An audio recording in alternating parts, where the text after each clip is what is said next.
ಉತ್ತ ಅಂತ ಹೇಳಿದ್ನಲ್ಲ, ಮೇಲ್ ಕಾಣಿಸ್ತಿರಲಿಲ್ಲ ನೋಡಿ, ಇಲ್ಲಿ ಹೆಂಗೆ ಕಾಣಿಸ್ತಾ ಇದೆ. ಚೆನ್ನಾಗಿ ಅನಿಸುತ್ತೆ, ಇಲ್ಲಿ ನಿಂತ್ಕೊಂಡ್ರೆ ಆರಾಮ್ ತಣ್ಣ ಗಾಳಿ ಬೀಸುತ್ತೆ. ಓಹೋ ರೆಡಿಯಾಗಿ ಕೂತ್ಬಿಟ್ಟಿದ್ದಾರೆ ಮೇಡಮ್. ಹಾಯ್.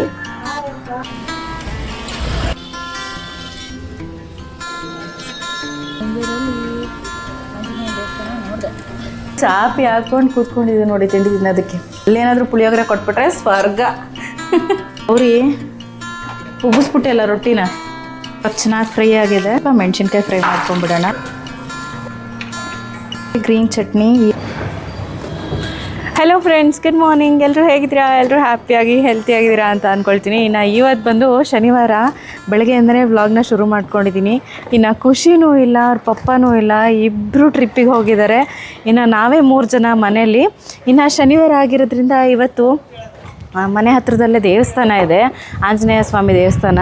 ಅಲ್ಲಿ ಹೋಗ್ಬಿಟ್ಟು ಬಂದುಬಿಡೋಣ ಅಂತ ಹೇಳ್ಬಿಟ್ಟು ಪೂಜೆ ಎಲ್ಲ ಮುಗೀತು. ಇನ್ನೇನಿದ್ರು ಒಂದು ಸತಿ ದೇವಸ್ಥಾನಕ್ಕೆ ಹೋಗ್ಬಿಟ್ಟು ಬಂದು ತಿಂಡಿಗೆ ಪುಳಿಯೋಗರೆ ಎಲ್ಲ ರೆಡಿ ಮಾಡಿಟ್ಟಿದ್ದೀನಿ. ಅದೇ ದೇವಸ್ಥಾನಕ್ಕೆ ಹೋಗ್ಬಿಟ್ಟು ಬಂದು ತಿಂಡಿ ತಿನ್ನೋಣ, ಸ್ವಲ್ಪ ತಲೆ ಒಣಗಿಸ್ಕೊಳ್ಳೋಣ ಅಂತ ಹೇಳ್ಬಿಟ್ಟು ಟೆರೆಸ್ ಮೇಲೆ ಬಂದೆ.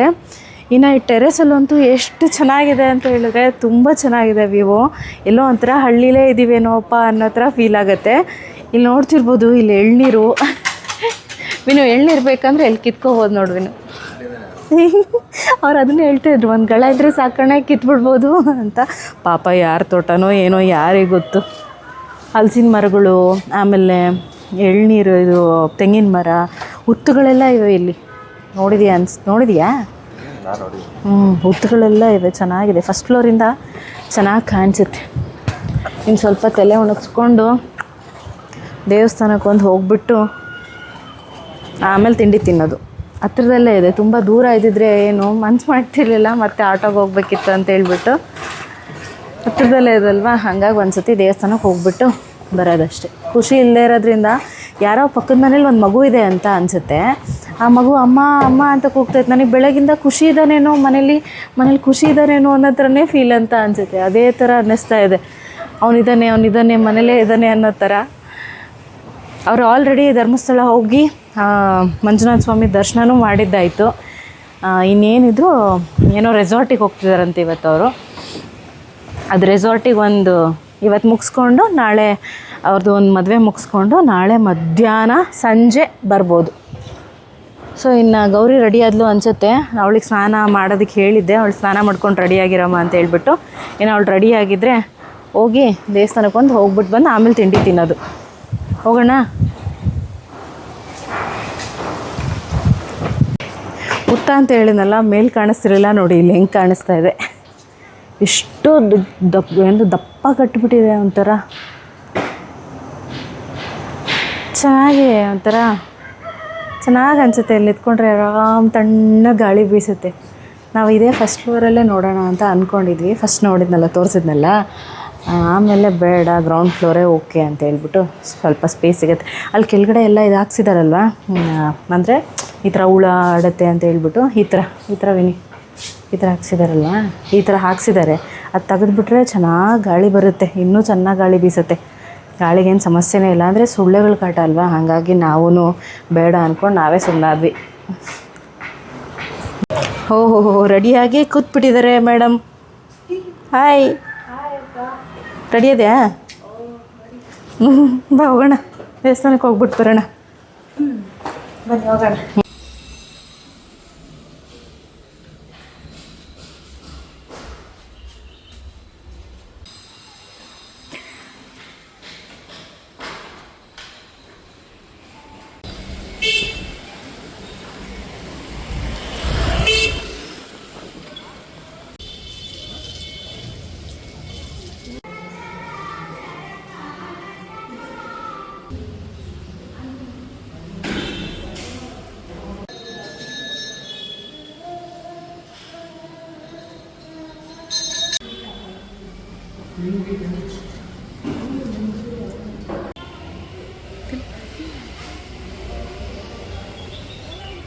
ಅಂತೂ ಬೆಂಗಳೂರಲ್ಲಿ ಆಂಜನೇಯ ದೇವಸ್ಥಾನ ನೋಡಿದೆ.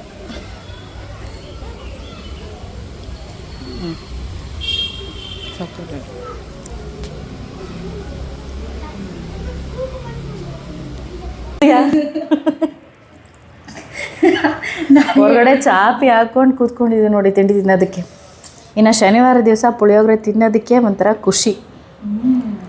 ಇನ್ನು ದೇವಸ್ಥಾನಕ್ಕೆಲ್ಲ ಹೋಗಿದ್ವಲ್ಲ, ತುಂಬ ಚೆನ್ನಾಗಿತ್ತು ದೇವಸ್ಥಾನ ಮಾತ್ರ ಅಲ್ವಾ ಗೌರಿ? ಎಷ್ಟು ಚೆನ್ನಾಗಿತ್ತು ಅಂತೇಳಿದ್ರೆ ಬೆಣ್ಣೆ ಅಲಂಕಾರ ಬೇರೆ ಮಾಡಿದ್ರು, ನೋಡೋದಕ್ಕೆ ಒಂದೆರಡು ಕಣ್ಣು ಸಾಲದು ಅಂತ ಅನ್ಸೋದು. ಮೂರ್ತಿ ಚಿಕ್ಕದಾಗಿದ್ರೂ ಅಷ್ಟು ಲಕ್ಷಣವಾಗಿತ್ತು. ಬೆಳಗ್ಗೆ ಒಂದು ಸಲ ಶನಿವಾರ ಆಂಜನೇಯ ಸ್ವಾಮಿ ದೇವಸ್ಥಾನಕ್ಕೆ ಹೋಗಿ ಬಂದುಬಿಟ್ರೆ ಸಮಾಧಾನ ಅಂತ ಅನಿಸುತ್ತೆ. ಇನ್ನು ಶನಿವಾರ ದಿವಸ ಪುಳಿಯೋಗರೆ ಮಾಡಿಕೊಂಡ್ರೆ ಮನೇಲಿ ಏನೋ ಒಂಥರ ಚೆನ್ನಾಗಿ ಅನ್ಸುತ್ತೆ. ನಾನು ಶನಿವಾರ ಯೂಶ್ವಲಿ ಜಾಸ್ತಿ ಪುಳಿಯೋಗರೆ ಮಾಡ್ತೀನಿ. ನಮಗೇನೋ ತುಂಬ ಇಷ್ಟ ಶನಿವಾರ ದಿವಸ ಪುಳಿಯೋಗರೆ ತಿನ್ನೋದಕ್ಕೆ. ದೇವಸ್ಥಾನಕ್ಕೆ ಹೋಗ್ಬಿಟ್ಟು ಬಂದು ಅಲ್ಲೇನಾದರೂ ಪುಳಿಯೋಗರೆ ಕೊಟ್ಬಿಟ್ರೆ ಸ್ವರ್ಗ. ಅಷ್ಟು ಒಂದು ಬೌಲ್ ಜೊತೆ ಇನ್ನೊಂದು ಬೌಲ್ ಇಸ್ಕೊಂಡ್ಬಿಡ್ತೀನಿ ನಾನು, ಅಷ್ಟು ಇಷ್ಟ ನನಗೆ. ಈ ಸ್ವೀಟ್ ಆದ್ರೂ ಅಷ್ಟೇ, ಪ್ರಸಾದ ಕೊಟ್ಟಿದ್ರಲ್ವ ಅದು ತುಂಬ ರುಚಿಯಾಗಿತ್ತು. ಅಲ್ಲಿ ಪ್ರಸಾದ ತಿನ್ಕೊಂಡು ಬಂದು ಮನೆಯಲ್ಲಿ ತಿಂಡಿ ತಿನ್ನೋಣ ಅಂತ ಹೇಳ್ಬಿಟ್ಟು ಕೂತ್ಕೊಂಡ್ವಿ. ಆಮೇಲೆ ಮನೆಯಿಂದ ಸ್ವಲ್ಪ ದೂರ ಒಂದು 200 ಮೀಟರ್ಸ್ ಅಷ್ಟೇ ಅಂತ ಅನಿಸುತ್ತೆ. ಹೋಗೋ ದಾರಿ ಮಾತ್ರ ಹೆಂಗಿತ್ತು ಅಂತ ಹೇಳಿದ್ರೆ ನಾವೇನೋ ನಮ್ಮ ಹಳ್ಳೀಲಿ ಇದ್ದೀವೇನೋಪ್ಪ ಅನ್ನೋ ಥರ ಫೀಲ್ ಇತ್ತು ಅಲ್ವಾ ಗೌರಿ? ಅಲ್ಲಿ ಕೊಟ್ಟಿಗೆ ಇತ್ತು. ಹೌದು, ಸಣ್ಣ ಮಕ್ಕಳು ಹಳ್ಳೀಲಿ ಹೆಂಗಿರ್ತಾರೋ ಮಕ್ಕಳು ಅದೇ ಥರ. ಆಮೇಲೆ ಕೊಟ್ಟಿಗೆ, ಹಸುಗಳು, ಆ ಥರ ಎಲ್ಲ ಸಗಣಿ ವಾಸನೆ ಗಮ್ಮಂತಿತ್ತು ಅದೊಂಥರ. ಹೌದು, ಸಾಟರ್ಡೆ ಅಲ್ಲ, ಈ ಬೇಗ ಸ್ಕೂಲ್ ಬಿಟ್ಟಿದ್ದೆ ಮಕ್ಕಳೆಲ್ಲರೂ ಓಡ್ಕೊಂಬಂದ್ಬಿಟ್ಟಿದ್ದಾರೆ ದೇವಸ್ಥಾನಕ್ಕೆ. ಅಪ್ಪ ದೇವ್ರೆ, ಅಷ್ಟು ಚೆನ್ನಾಗಿತ್ತು ದೇವಸ್ಥಾನ. ನೀನು ತಿಂಡಿ ತಿನ್ಕೊಂಡು ತಿಂಡಿ ತಿನ್ನಪ್ಪೆ, ತಿಂಡಿ ತಿನ್ಬಿಟ್ಟು.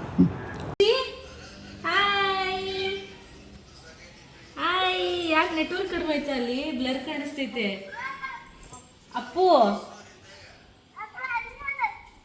ಅಪ್ಪು ಹೋದ್ರಾ? ಹಾಯ್.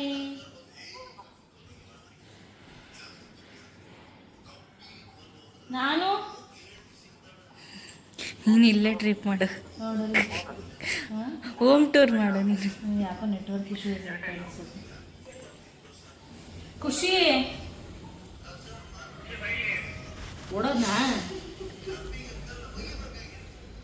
ಇನ್ನು ಮಧ್ಯಾಹ್ನ ಊಟಕ್ಕೆ ಜೋಳದ ರೊಟ್ಟಿ ಮಾಡಿಬಿಡೋಣ ಅಂತ ಹೇಳ್ಬಿಟ್ಟು ರೆಡಿ ಮಾಡ್ಕೊಳ್ತಾ ಇದ್ವಿ.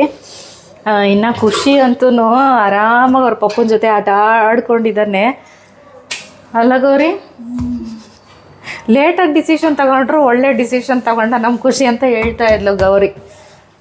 ಇನ್ನು ನಮಗೆ ರೊಟ್ಟಿ ಇದ್ದರೆ ನನಗೆ ಅನ್ನೋದಕ್ಕಿಂತ ನಮ್ಮ ಬಾಸ್ ಇದ್ದಾರೆ ಇಲ್ಲಿ, ನಮ್ಮ ತಮ್ಮ. ಅವ್ನು ಬಂದಾಗಿಂದ ರೊಟ್ಟಿ ಬೇಕೇ ಬೇಕು. ಊರಿಂದ ಬೇರೆ ತೊಗೊಂಡ್ಬಿಟ್ಟಿದ್ದೆ ನಮ್ಮನ ಹತ್ರ ಹಾಕ್ಸ್ಕೊಂಡು ರೊಟ್ಟಿ ಹಿಟ್ಟೆಲ್ಲ ಖಾಲಿ ಆಗಿಬಿಟ್ಟಿತ್ತು. ಹಾಗಾಗಿ ಮಧ್ಯಾಹ್ನ ಊಟಕ್ಕೆ ರೊಟ್ಟಿ ಮಾಡಿಬಿಡೋಣ ಅಂತ ಹೇಳ್ಬಿಟ್ಟು ರೆಡಿ ಮಾಡ್ಕೊಳ್ತಾ ಇದ್ವಿ. ನೀವು ಜಾಸ್ತಿ ಜೋಳದ ರೊಟ್ಟಿ, ಉತ್ತರ ಕರ್ನಾಟಕದವರಾಗಿದ್ದರೆ ಜೋಳದ ರೊಟ್ಟಿ ಮಾಡಿರ್ತೀರ. ಮನೇಲಂತೂ ಇದ್ದೇ ಇರುತ್ತೆ ಯಾವಾಗ್ಲೂ.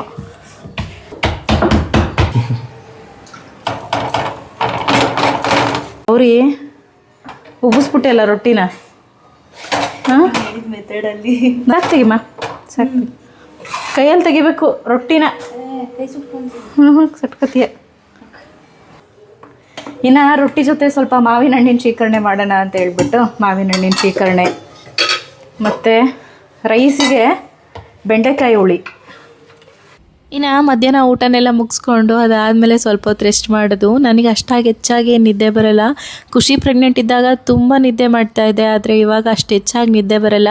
ನನ್ನ ಕೆಲಸಗಳು ಏನಾದರೂ ಇದ್ದರೆ ಕೂತ್ಕೊಂಡು ಮಾಡೋ ಅಂಥದ್ದು ಅದೆಲ್ಲ ಮಾಡಿಕೊಂಡು ಆರಾಮಾಗಿ ರೆಸ್ಟ್ ಮಾಡ್ತೀನಿ. ನಂತರ ಸಂಜೆ ಮನೆ ಎಲ್ಲ ಇನ್ನೊಂದು ಸಲ ಕಸ ಗುಡಿಸ್ಕೊಂಡ್ಬಿಟ್ಟು ದೇವ್ರ ದೀಪ ಹಚ್ಚಿ ಅದಾದ ನಂತರ ಅಡುಗೆ ಕೆಲಸ ಏನಿರುತ್ತೆ ಅದನ್ನು ಮಾಡ್ಕೊಳ್ಳೋದು. ಇನ್ನು ಸಂಜೆಗೆ ಏನಾದರೂ ಸ್ನ್ಯಾಕ್ಸ್ ಮಾಡೋಣ ಅಂತ ಹೇಳ್ಬಿಟ್ಟು ವಡಾಪಾವ್ ಮಾಡೋಣ ಅಂತ ಅಂದ್ಕೊಂಡೆ. ಇನ್ನೆಲ್ಲ ಹೆಚ್ಚಿ ರೆಡಿ ಮಾಡಿ ಇಟ್ಟಿದ್ದೀನಿ. ಸುಮಾರಷ್ಟು ಬನ್ಗಳು ಹಾಗೆ ಇತ್ತು, ನೆನ್ನೆ ತೊಗೊಂಡು ಬಂದಿದ್ದು. ಹಾಗಾಗಿ ಇದರಲ್ಲಿ ಏನಾದರೂ ಮಾಡೋಣ ಅಂತ ಹೇಳ್ಬಿಟ್ಟು, ನಮ್ಮ ಮನೇಲಿ ಖುಷಿನೇ ತಿನ್ನಲ್ಲ, ನಾವು ಅಷ್ಟು ಹೆಚ್ಚಾಗಿ ತಿನ್ನಲ್ಲ ಬನ್ನೆ, ಬ್ರೆಡ್ ಜೊತೆ ಹಾಲು ಟೀ ಅದೆಲ್ಲ ಜಾಸ್ತಿ. ಹಾಗಾಗಿ ಇದನ್ನ ಹೆಂಗಾದರೂ ಖಾಲಿ ಮಾಡಬೇಕಲ್ವ, ಹಾಗಾಗಿ ಇದೆ ಅಲ್ವಾ. ಆಲೂಗಡ್ಡೆ ಎಲ್ಲ ತರಕಾರಿ ಇತ್ತು, ಹಾಗಾಗಿ ಅದನ್ನು ಮಾಡ್ಕೊಳ್ಳೋಣ. ತುಂಬ ಸಿಂಪಲ್, ಬೇಗ ಮಾಡ್ಕೊಂಡು ಬಿಡ್ಬೋದು. ಇದು ಒಂದೇ ಎಕ್ಸ್ಟ್ರಾ ಅಷ್ಟೇ, ಇನ್ನೆಲ್ಲ ಈ ಮನೇಲಿರೋ ಐಟಮ್ಸಲ್ಲೇ ಆಗೋಗ್ಬಿಡುತ್ತೆ. ಈಗ ಫಸ್ಟು ಇನ್ನು ವಡಾಪಾವಿಗೆ ಆಲೂಗಡ್ಡೆನೇ ಇಂಪಾರ್ಟೆಂಟ್. ಒಳಗಡೆ ವಡ ಮಾಡ್ತೀವಲ್ವ, ಆಲೂಗಡ್ಡೆಲೇ ಮಾಡೋದು. ಹಾಗಾಗಿ ಒಂದು 4 ಆಲೂಗಡ್ಡೆನ ಚೆನ್ನಾಗಿ ಬೇಯಿಸ್ಬಿಟ್ಟು ಸಿಪ್ಪೆ ತೆಗೆದಿಟ್ಕೊಂಡಿದ್ದೀನಿ. ಇವಾಗ ಬೇಯಿಸಿಟ್ಕೊಂಡಿರೋ ಆಲೂಗಡ್ಡೆನ ಚೆನ್ನಾಗಿ ಸ್ಮ್ಯಾಶ್ ಮಾಡಿ ಇಟ್ಕೊಳ್ಬಿಡ್ಬೇಕು. ಇದಕ್ಕೆ ಚೆನ್ನಾಗಿ ನುಣ್ಣಗೆ ಸ್ಮ್ಯಾಶ್ ಆಗಿದೆ. ನಾವು ಒಗ್ಗರಣೆ ಹಾಕ್ಬೇಕಷ್ಟೇ ಇದಕ್ಕೆ. ಒಂದು ಒಗ್ಗರಣೆ ಕೊಡಬೇಕು. ಈಗ ಒಂದು ಕುಟಾಣಿಗೆ ಒಂದು 4-5 ಮೆಣಸಿನ್ಕಾಯಿನ ಈ ಥರ ಮುರಿದ್ಬಿಟ್ಟು ಸೇರಿಸ್ತಾ ಇದ್ದೀನಿ. ಒಂದಿಷ್ಟು ಬೆಳ್ಳುಳ್ಳಿ, ಒಂದಿಷ್ಟು ಶುಂಠಿ, ಇಷ್ಟು ನಾನು ಚೆನ್ನಾಗಿ ಕುಟ್ಕೊಳ್ಬೇಕು. ಸ್ವಲ್ಪ ಸಣ್ಣ ಆಗಬೇಕು, ಅಲ್ಲಿವರೆಗೂ ಕುಟ್ಟಬೇಕು. ಇವಾಗ ಸಣ್ಣಕ್ಕೆ ಕುಟ್ಟಿ ರೆಡಿ ಮಾಡ್ಕೊಂಡಿದ್ದೀನಿ. ಇನ್ನು ಇದನ್ನು ಒಗ್ಗರಣೆ ಕೊಡಬೇಕು. ಈಗ ಒಂದು ಬಾಣಲಿನ ಬಿಸಿಗೆ ಇಟ್ಕೊಂಡು ಒಗ್ಗರಣೆ ಕೊಡೋದಕ್ಕೆ ಸ್ವಲ್ಪ ಎಣ್ಣೆ, ಇವಾಗ ಸ್ವಲ್ಪ ಸಾಸಿವೆ, ಸ್ವಲ್ಪ ಜೀರಿಗೆ, ಇದು ಸ್ವಲ್ಪ ಕರಿಬೇವು, ನಂತರ ಕುಟ್ಟಿಟ್ಕೊಂಡಿರೋ ಅಂಥ ಪೇಸ್ಟ್,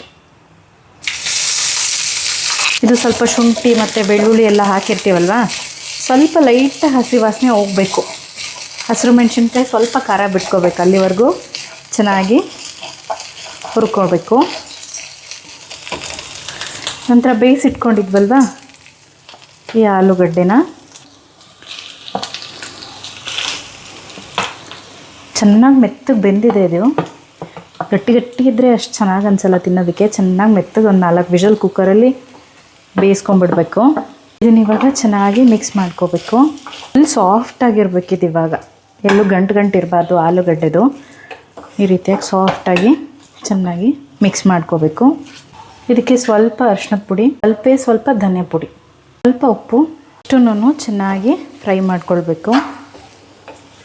ಇನ್ನು ಈ ಕಡೆ ಎಣ್ಣೆ ಚೆನ್ನಾಗಿ ಕಾಯೋದಕ್ಕೆ ಇಟ್ಬಿಟ್ಟಿದ್ದೀನಿ. ಸ್ವಲ್ಪ ಲೇಟ್ ಆಗಬಾರ್ದು ಅಂತ ಹೇಳ್ಬಿಟ್ಟು. ಟೈಮ್ ಆಲ್ರೆಡಿ ಆಗೈತೆ, ಹಾಗಾಗಿ ಬೇಗ ಇದೆ ಎಣ್ಣೆ ಕಾದರೆ. ಇನ್ನಿತ್ತು ಸ್ಟಫಿಂಗ್ ಒಂದು ರೆಡಿ ಆದರೆ ಮೇಲ್ಗಡೆ ಸ್ವಲ್ಪ ವಡೆ ಹಾಕಿ ವಡಪಾವ್ ಮಾಡಿಬಿಡ್ಬೋದು ಬೇಗ. ಹಾಗಾಗಿ ಇದೀಗ ಒಂದು 2 ನಿಮಿಷ ಚೆನ್ನಾಗಿ ತಣ್ಣಗಾಗಲಿ. ಅಷ್ಟರೊಳಗೆ ಹಿಟ್ಟು ರೆಡಿ ಮಾಡ್ಕೊಂಡು ಬಿಡೋಣ. ಹಿಟ್ಟಿಗೆ ನಾವು ವಡೆ ಹೇಗೆ ಮಾಡ್ತೀವಲ್ವ ಹಾಗೆಯೇ ಕಡಲೆ ಹಿಟ್ಟನ್ನೇ ಬಳಸೋದು.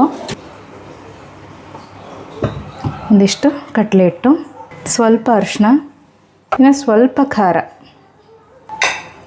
ಜೀರಿಗೆ, ಅಜ್ವೇನಿದ್ರೆ ಹಾಕ್ಕೊಳ್ಳಿ. ಅಜ್ವೇನು ಇಲ್ಲ, ಹಾಗಾಗಿ ಸ್ವಲ್ಪ ಜೀರಿಗೆನೇ ಸೇರಿಸ್ತಾ ಇದ್ದೀನಿ. ಇನ್ನು ರುಚಿಗೆ ನೋಡಿಕೊಂಡು ಸ್ವಲ್ಪ ಉಪ್ಪು. ಇನ್ನು ಇದನ್ನ ಇವಾಗ ಚೆನ್ನಾಗಿ ಮಿಕ್ಸ್ ಮಾಡ್ಕೊಳ್ಬೇಕು. ನೀರು ಎಷ್ಟು ಬೇಕಾಗತ್ತೆ ನೋಡ್ಕೊಂಡು, ತುಂಬ ಗಟ್ಟಿ ಇರಬಾರ್ದು, ಫ್ಲೋಯಿ ಕನ್ಸಿಸ್ಟೆನ್ಸಿ ಇರಬೇಕು. ತುಂಬ ಅಲ್ಲ, ಸ್ವಲ್ಪ ಲೈಟಾಗಿ ಚಿಕ್ಕ ಉಂಡೆಗಳನ್ನ ಮಾಡ್ಕೋಬೇಕು. ಸ್ವಲ್ಪ ಅದು ಅಗ್ಲ ಸೈಜ್ ಆಗಬೇಕಲ್ವಾ, ರೌಂಡಿಗೆ ಮಾಡಿಕೊಂಡ್ರೆ ಚೆನ್ನಾಗಿರುತ್ತೆ. ನಾನು ಅದು ಅಗ್ಲ ಬನ್ನಿಗೆ ಆಗೋವಷ್ಟು ಅಗ್ಲವಾಗಿ ಈ ರೀತಿಯಾಗಿ ಸ್ವಲ್ಪ ತಟ್ಕೊಳ್ತಾ ಇದ್ದೀನಿ. ಕರೆಕ್ಟಾಗಿ ಒಂದು 5 ಆಗೋವಷ್ಟು ಆಗಿದೆ. ಇನ್ನು ಎಣ್ಣೆ ಇವಾಗ ಚೆನ್ನಾಗಿ ಕಾದಿದೆ. ಇದಕ್ಕೆ ಈಗ ಮಾಡಿಟ್ಕೊಂಡಿದ್ವಲ್ವಾ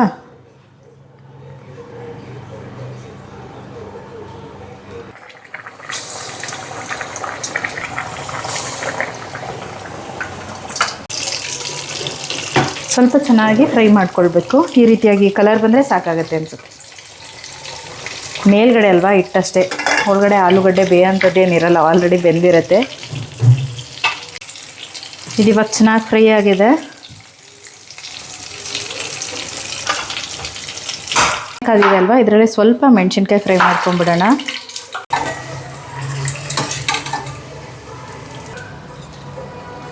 ಸ್ವಲ್ಪ ಗ್ರೀನ್ ಚಟ್ನಿ ಮಾಡ್ಕೊಳ್ಳೋದಕ್ಕೆ ಸ್ವಲ್ಪ ಕೊತ್ತಂಬರಿ ಸೊಪ್ಪು, ಪುದೀನ, ಒಂದಿಷ್ಟು ಬೆಳ್ಳುಳ್ಳಿ, ಒಂದು 4 ಹಸಿರು ಮೆಣಸಿನ್ಕಾಯಿ, ಅರ್ಧ ಹೋಳಷ್ಟು ನಿಂಬೆ ರಸ, ಸ್ವಲ್ಪ ಸಣ್ಣ ಉಪ್ಪು, ಇಷ್ಟು ನೀರು, ಸ್ವಲ್ಪ ನೀರು ಥರನೇ ಮಾಡ್ಕೊಂಡಿದ್ದೀನಿ. ಹಚ್ಕೊಂಡು ತಿನ್ನೋದಕ್ಕಲ್ವ ಚೆನ್ನಾಗಿ ಹತ್ತುತ್ತೆ ಬನ್ನಿಗೆ ಅಂತ ಹೇಳ್ಬಿಟ್ಟು. ಇದನ್ನ ಇವಾಗ ಒಂದು ಬೇರೆ ಬೌಲಿಗೆ ಟ್ರಾನ್ಸ್ಫರ್ ಮಾಡಿ ಇಟ್ಕೊಳ್ತಾ ಇದ್ದೀನಿ. Green chutney ready, mint chutney ಅಂತಲೂ ಕರಿಬೋದು.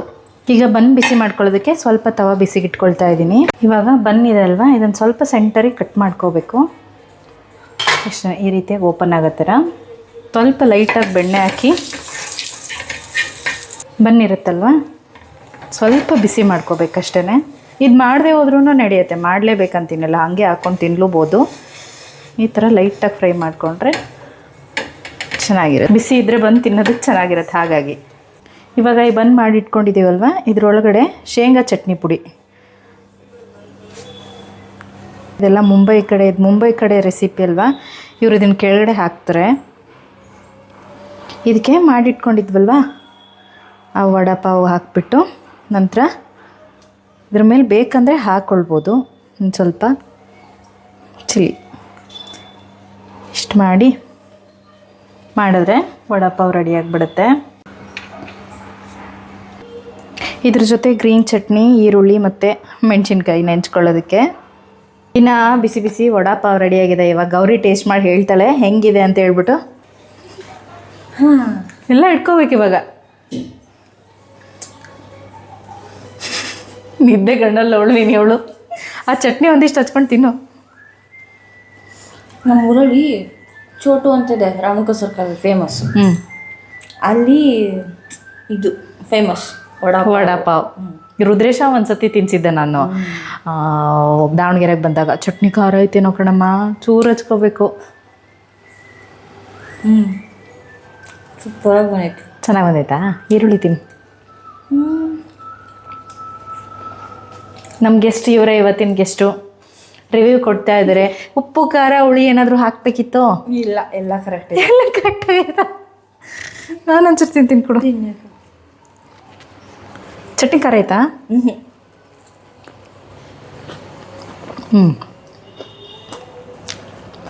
ಕರೆಕ್ಟಾಗಿದೆ. ಉಪ್ಪು ಎಲ್ಲದಕ್ಕೂ ಸ್ವಲ್ಪನೇ ಹಾಕಬೇಕು, ಯಾಕೆಂದರೆ ಚಟ್ನಿಲೂ ಉಪ್ಪಿರುತ್ತೆ. ಆಮೇಲೆ ಒಳಗಡೆ ಹಿಟ್ಟಿಗೆ ಹಾಕಿರ್ತೀವಲ್ವ ಉಪ್ಪು, ಅದರಲ್ಲೂ ಉಪ್ಪಿರುತ್ತೆ. ಒಳಗಡೆ ಆಲೂಗಡ್ಡೆಲೂ ಉಪ್ಪಿರುತ್ತೆ. ಹಾಗಾಗಿ ಸ್ವಲ್ಪನೇ ಹಾಕಿದ್ರೆ ಕರೆಕ್ಟಾಗಿ ಮ್ಯಾನೇಜ್ ಆಗುತ್ತೆ. ಚೆನ್ನಾಗಿದೆ.